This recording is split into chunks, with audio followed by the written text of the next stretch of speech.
உண்மை செய்திகளை உங்கள் வீட்டின் வரவேற்பறைக்கு கொண்டு வரும் நியூஸ் 7 தமிழ் செய்திகளுக்காக மனோஜ்.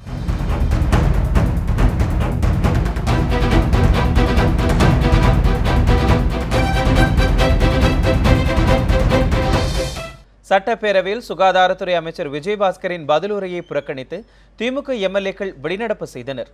சட்டப்பேரவையில் மக்கள் நல்வாழ்வு மற்றும் குடும்ப நலத்துறை மானிய கோரிக்கை மீதான விவாதத்தில் மயிலம் தொகுதி திமுக எம்எல்ஏ மாசிலாமணியின் சர்ச்சை கருத்துக்களை தெரிவித்தார். இதையடுத்து மாசிலாமணியின் பேச்சு அவை குறிப்பிலிருந்து நீக்கப்படுவதாக அறிவிக்கப்பட்டது. இதற்கு எதிர்ப்பு தெரிவித்து சட்டப்பேரவையில் சுகாதாரத்துறை அமைச்சர் விஜயபாஸ்கரின் பதிலுரையை புறக்கணித்து திமுக எம்எல்ஏக்கள் வெளிநடப்பு செய்தனர்.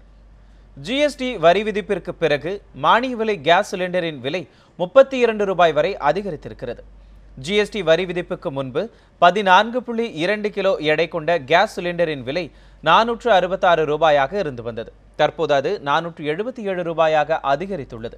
ஜிஎஸ்டி அறிவிப்புக்கு முன்பு கேஸ் சிலிண்டருக்கு உற்பத்தி வரி, விற்பனை வரி, கலால் வரி ஆகிய வரிகள் விதிக்கப்பட்டன. இதில் தமிழகம் உட்பட பெரும்பாலான மாநிலங்கள் கலால் வரியை விதிக்கவில்லை. இந்த 3 வித வரிகளின் விகிதமும் 5% குறைவாகவே இருந்து வந்தன. இந்நிலையில் ஜிஎஸ்டி வரி விகிதத்தில் நாடு முழுவதும் கேஸ் சிலிண்டருக்கு 5% நிர்ணயிக்கப்பட்டது. இதன் காரணமாக ஒரே நேரத்தில் கேஸ் சிலிண்டரின் விலை 32 ரூபாய் வரை உயர்ந்துள்ளது. தமிழகத்தில் குறிப்பாக சென்னையில் கேஸ் சிலிண்டரின் விலை 465 ரூபாயாக இருக்கும் என எண்ணெய் நிறுவனங்கள் தெரிவித்திருக்கின்றன. உலகில் எந்த நாட்டிலும் 28% ஜிஎஸ்டி வரி விதிக்கப்படவில்லை என்று இயக்குனர் டி ராஜேந்தர் விமர்சித்திருக்கிறார். திரைத்துறையினருக்கு 28% ஜிஎஸ்டி வரி விதிக்கப்பட்டதற்கு கடும் கண்டனங்களை தெரிவித்து இயக்குனர் டி ராஜேந்தர் சென்னையில் போராட்டத்தில் ஈடுபட்டார். அப்போது செய்தியாளர்களிடம் பேசிய அவர் 28% ஜிஎஸ்டி வரியால் திரையுலகில் மிகப்பெரிய பாதிப்பும் சுணக்கமும் ஏற்பட்டுள்ளதாக குறிப்பிட்டார்.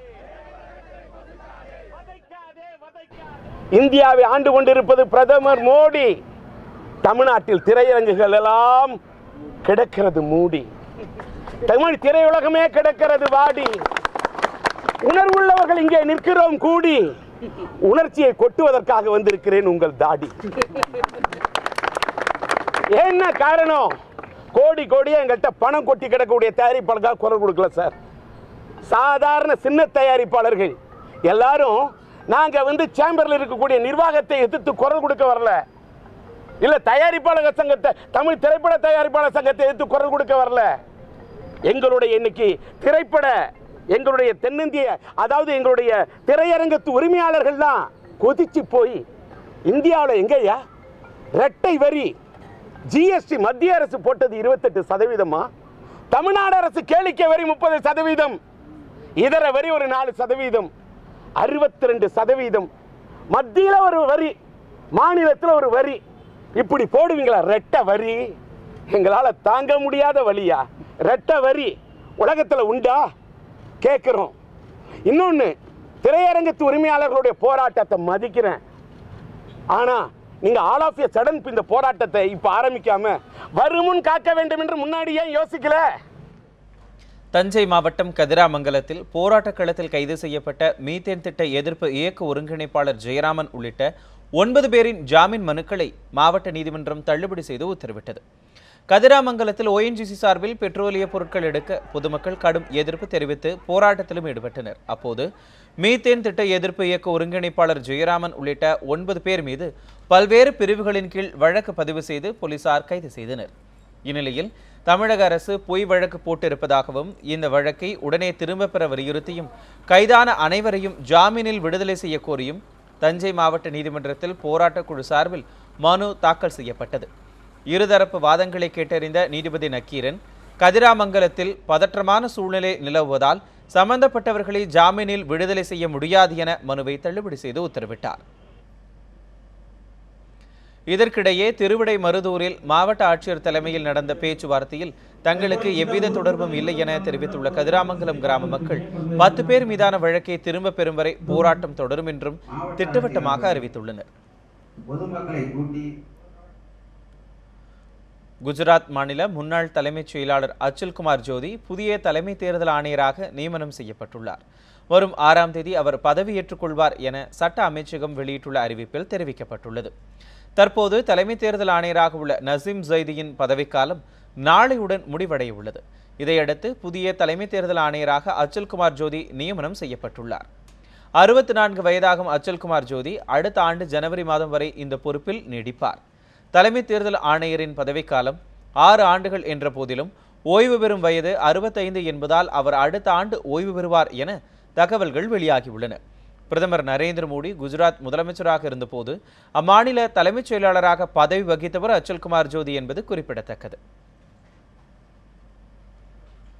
புதுச்சேரியில் மக்களால் தேர்ந்தெடுக்கப்பட்ட அரசுக்கு எதிராக செயல்படும் துணைநிலை ஆளுநர் கிரண்பேடி மாநிலத்தை விட்டு வெளியேற வலியுறுத்தி வரும் 8ஆம் தேதி முழு அடைப்பு போராட்டம் நடைபெறவுள்ளது. புதுச்சேரியில் துணைநிலை ஆளுநரின் பரிந்துரைப்படி பாஜகவை சேர்ந்தவர்கள் உட்பட 3 பேர் நியமன எம்எல்ஏக்களாக அறிவித்து அரசாணை பிறப்பிக்கப்பட்டுள்ளது. இந்த விவகாரத்தில் துணைநிலை ஆளுநருக்கு எதிராக பல்வேறு தரப்பிலிருந்து எதிர்ப்புகள் கிளம்பியுள்ளன. இதையடுத்து விடுதலை சிறுத்தைகள், தமிழக வாழ்வுரிமை கட்சி உள்ளிட்ட 28 அரசியல் கட்சிகள் மற்றும் சமூக அமைப்புகள் சார்பாக தமிழ்ச் சங்கத்தில் ஆலோசனை கூட்டம் நடைபெற்றது. இந்த கூட்டத்தில் நியமன எம்எல்ஏக்கள் உத்தரவை ரத்து செய்ய வேண்டும் என்பன உள்ளிட்ட பல்வேறு தீர்மானங்கள் நிறைவேற்றப்பட்டன. மேலும் பொதுமக்களால் தேர்ந்தெடுக்கப்பட்ட அரசுக்கு எதிராக செயல்படும் துணைநிலை ஆளுநர் கிரண்பேடியை புதுச்சேரியை விட்டு வெளியேற வலியுறுத்தி வரும் 8ஆம் தேதி முழு அடைப்பு போராட்டம் நடத்துவது என்றும் அந்த கூட்டத்தில் முடிவெடுக்கப்பட்டுள்ளது. புதுச்சேரி நியமன எம்எல்ஏக்கள் விவகாரத்தில் பாஜக மற்றும் RSSக்கு ஆதரவாக துணைநிலை ஆளுநர் கிரண்பேடி செயல்பட்டுக் கொண்டிருப்பதாக குற்றம் சாட்டி புதுச்சேரி முழுவதும் சுவரொட்டிகள் ஒட்டப்பட்டுள்ளன. துணைநிலை ஆளுநர் கிரண்பேடியின் பரிந்துரையின் அடிப்படையில் நியமன எம்எல்ஏக்களாக 3 பேர் நியமிக்கப்பட்டிருப்பதற்கு காங்கிரஸ் கூட்டணி கட்சியினரிடையே கடும் கொந்தளிப்பு ஏற்பட்டிருக்கிறது. இதற்கிடையே புதுச்சேரி நகர் முழுவதும் துணைநிலை ஆளுநர் கிரண்பேடியை கண்டித்து பல்வேறு அமைப்புகள் சார்பில் சுவரொட்டிகள் ஒட்டப்பட்டுள்ளன. அதில் நியமன எம்எல்ஏக்கள் விவகாரத்தில் ஜனநாயகத்திற்கு எதிராகவும் பாஜக மற்றும் RSSக்கு ஆதரவாகவும் கிரண்பேடி செயல்பட்டுக் கொண்டிருப்பதாக அந்த சுவரொட்டியில் குறிப்பிடப்பட்டுள்ளது. நடிகர் ரஜினிகாந்தின் இளைய மகள் சௌந்தர்யாவுக்கு சென்னை குடும்ப நல நீதிமன்றம் விவாகரத்து வழங்கியுள்ளது. நடிகர் ரஜினிகாந்தின் இளைய மகள் சௌந்தர்யா கடந்த 2010ஆம் ஆண்டு செப்டம்பர் 3ஆம் தேதி தொழிலதிபர் அஸ்வின் ராம்குமார் என்பவரை காதலித்து திருமணம் செய்து கொண்டார். இவர்களுக்கு வேத் என்ற 2 வயது ஆண் குழந்தை உள்ளது. இந்நிலையில் கருத்து வேறுபாட்டால் கணவர் அஸ்வினை பிரிந்து வாழ்ந்து வருவதாகவும் விவாகரத்துக்கான பேச்சுவார்த்தை நடந்து கொண்டிருப்பதாகவும் சௌந்தர்யா தெரிவித்திருந்தார். பின்பு தம்பதியர் மனம் ஒத்து பிரிய முடிவெடுத்து விவாகரத்து கோரி சென்னை குடும்ப நல நீதிமன்றத்தில் மனு தாக்கல் செய்தனர். அதில் இருவரும் முழு சம்மதத்தோடு பிரிய விரும்புவதாக நீதிபதி மரியா கிளாட்டா முன்பு நேரில் ஆஜராகி விளக்கமளித்தனர். இந்த வழக்கில் இன்று தீர்ப்பு வழங்கிய நீதிபதி மரியா கிளாட்டா சௌந்தர்யா, அஸ்வின் இருவருக்கும் விவாகரத்து வழங்கியதோடு திருமண பதிவை ரத்து செய்தும் உத்தரவிட்டார். திருப்பூர் அருகே கண்டெய்னரில் பிடிபட்ட 570 கோடி ரூபாய் பணம் வங்கிக்கு சொந்தமானது என்று உயர்நீதிமன்றத்தில் சிபிஐ தரப்பில் தெரிவிக்கப்பட்டுள்ளது. கடந்த ஆண்டு தமிழக சட்டமன்ற தேர்தல் நேரத்தில் திருப்பூர் அருகே 3 கண்டெய்னர் லாரிகளில் எடுத்துச் செல்லப்பட்ட 570 கோடி ரூபாய் பணத்தை தேர்தல் பறக்கும் படையினர் பறிமுதல் செய்தனர். இந்த சம்பவம் தொடர்பாக சென்னை உயர்நீதிமன்றத்தில் திமுக செய்தி தொடர்பாளர் TKS இளங்கோவன் மனு ஒன்றை தாக்கல் செய்திருந்தார். இந்நிலையில் இந்த வழக்கில் விசாரணை அறிக்கையை சீலிடப்பட்ட உரையில் வைத்து உயர்நீதிமன்றத்தில் சிபிஐ தாக்கல் செய்தது. திருப்பூரில் பிடிபட்ட 570 கோடி ரூபாய் பணம் SBI வங்கிக்கு சொந்தமானது எனவும் விசாகப்பட்டினத்துக்கு கொண்டு செல்லும் போது சந்தேகத்தின் பேரில் தேர்தல் பறக்கும் படையினர் கைப்பற்றியதாகவும் கூறப்பட்டுள்ளது. இதில் எந்த முறைகேடும் நடக்கவில்லை எனவும் சிபிஐ அறிக்கையில் கூறப்பட்டுள்ளது.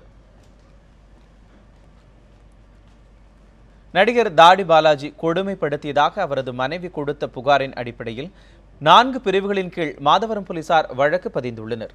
நகைச்சுவை நடிகர் தாடி பாலாஜி நித்யா என்பவரை கடந்த 8 ஆண்டுகளுக்கு முன்பு காதலித்து திருமணம் செய்து கொண்டார். இந்த நிலையில் பாலாஜிக்கும் நித்யாவுக்கும் இடையே அடிக்கடி குடும்ப தகராறு ஏற்பட்டு வந்ததாக கூறப்படுகிறது.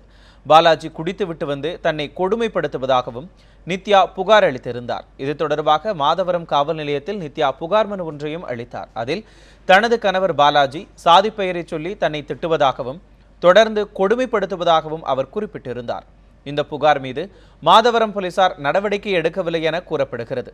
இதையடுத்து சென்னை மாநகர காவல் ஆணையர் அலுவலகத்தில் நித்யா புகார் அளித்தார். இதைத் தொடர்ந்து நடிகர் தாடி பாலாஜி மீது வன்கொடுமை, கொலை மிரட்டல், தாக்குதல் உள்ளிட்ட 4 பிரிவுகளின் கீழ் போலீசார் வழக்கு பதிவு செய்துள்ளனர். நெல்லை மாவட்டம் குற்றாலத்தில் ஐந்தருவி படகு குழாமில் தண்ணீர் நிறைந்ததை அடுத்து நாளை முதல் படகு சவாரி தொடங்குகிறது. குற்றாலத்தில் கடந்த 1 வார காலமாக நல்ல சீசன் நிலவி வருகிறது. அனைத்து அருவிகளிலும் தண்ணீர் ஆர்ப்பரித்து கொட்டுகிறது. குற்றாலத்துக்கு வரும் சுற்றுலா பயணிகளுக்கு அருவிகள் தவிர பொழுதுபோக்குக்காக படகு குழாமும் இருக்கிறது. 5 அருவிக்கு அருகே உள்ள சுற்றுலாத்துறைக்கு சொந்தமான படகு குழாமில் சில தினங்களுக்கு முன்னர் தண்ணீர் நிரம்பியதை அடுத்து நாளை முதல் படகு சவாரி தொடங்க உள்ளது. இதற்காக மொத்தம் 33 படகுகள் தயார் நிலையில் உள்ளன. 2 இருக்கைகள் கொண்ட படகுகள் 12, 4 இருக்கைகள் கொண்ட படகுகள் 12, 4 இருக்கைகள் கொண்ட துடுப்பு படகுகள் 5, ஒருவர் மட்டுமே பயணம் செய்யக்கூடிய படகுகள் 4 தயார்படுத்தப்பட்டுள்ளன. படகு சவாரி தொடக்க விழா நாளை காலை 9:30 மணிக்கு தொடங்க உள்ளது. இதற்கான ஏற்பாடுகளை தமிழ்நாடு அரசு சுற்றுலாத்துறை மேற்கொண்டு வருகிறது. இதுடன் நியூஸ் 7 தமிழில் இரவு 8 மணி செய்திகள் நிறைவடைகிறது. தொடர்ந்து புதிய செய்திகளை புதிய கோணங்களில் காண நியூஸ் 7 தொலைக்காட்சியை பாருங்கள்.